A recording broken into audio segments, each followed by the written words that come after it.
The real purpose for the show for me was the subject matter, but the brilliant thing about their writing, and they were writing to make a point, Rodgers and Hammerstein and Josh Logan, they were writing to say something very important at the time. Younger than springtime are you, softer than starlight are you.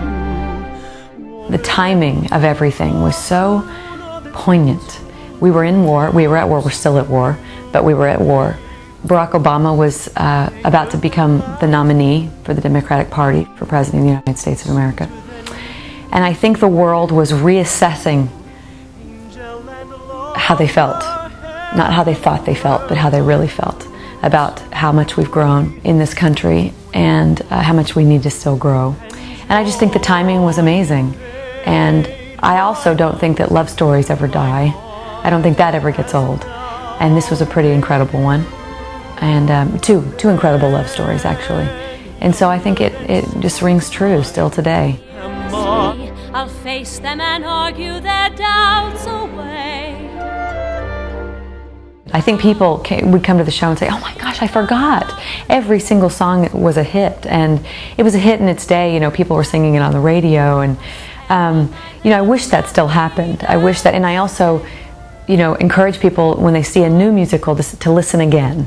You know, they say, this doesn't have any hit songs in it. Well, no, because you've never heard them. But back in the day, they would put on a musical, then those songs would be taken and recorded by popular recording artists of the day. You know, those songs were used, or Some Enchanted Evening, my whole life, someone humming it, or my grandmother or my mother, Wonderful Guy, and all these things.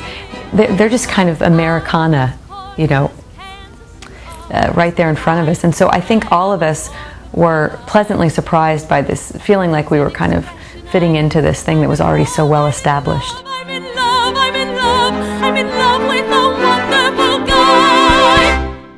Because it's so brilliantly written, because it has so many levels, make it what you need it to be for your community. It brings joy to so many people.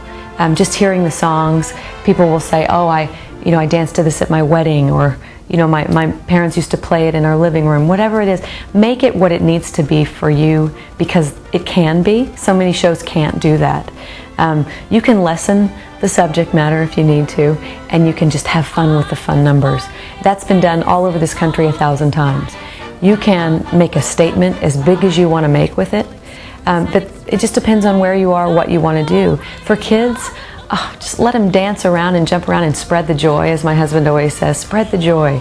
That's kind of the amazing thing, is just to kind of find the parts of it that feel joyful and feel impactful, and broaden those. If you'll excuse an expression I use, I'm in